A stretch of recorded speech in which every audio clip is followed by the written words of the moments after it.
Ok, kaj spada zdaj pod vodene online programe? Pod to sekcijo spada vse, kjer vi zadeve vodite v živo. Vodi si 1 na 1 ali pa skupinsko. Tako da tukaj najbolj tipična situacija so Zoom delavnice, Zoom e-delavnice, Zoom oziroma spletne delavnice, kar pomeni, da ko vi imenujete stvar delavnica, pomeni, da gre za srečanje, na katerem vi dejansko delate v živo. Okay? Torej, spletni tečaj ne more biti, to se pravi, posneta stvar ne more biti delavnica. Posneta stvar je potem, to, kar bomo pogledali v nadaljevanju pod posneto, torej kot spletni tečaj, kot vodeno, torej imamo pa potem Zoom delavnice. In zdaj Zoom delavnica je lahko ena in je samostojna enota, kar pomeni, da vi naredite lahko eno srečanje za 2 uri in rečete, da je to delavnica. Torej, to je ena delavnica.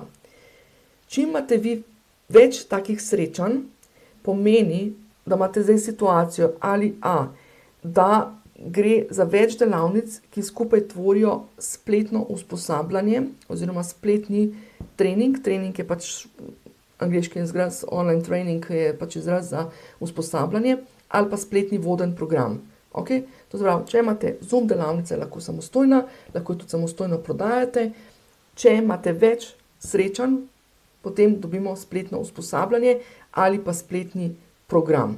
Okay? Spletni voden, običajno poudarimo s tem, da dodamo voden spletni program, lahko dodamo še mentorski, torej voden mentorski program, voden spletni mentorski program ali pa voden coaching spletni program ali pa vodeno spletno usposabljanje.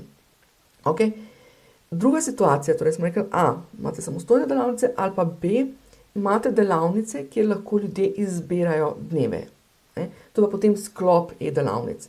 Nikakor pa ne more biti, pač po moji filozofiji in pa pač to po terminologiji, ki je uveljavljena v svetu, v e-learning svetu, v svetu spletnih izobraževanj, ne morete imeti 5-dnevne delavnice.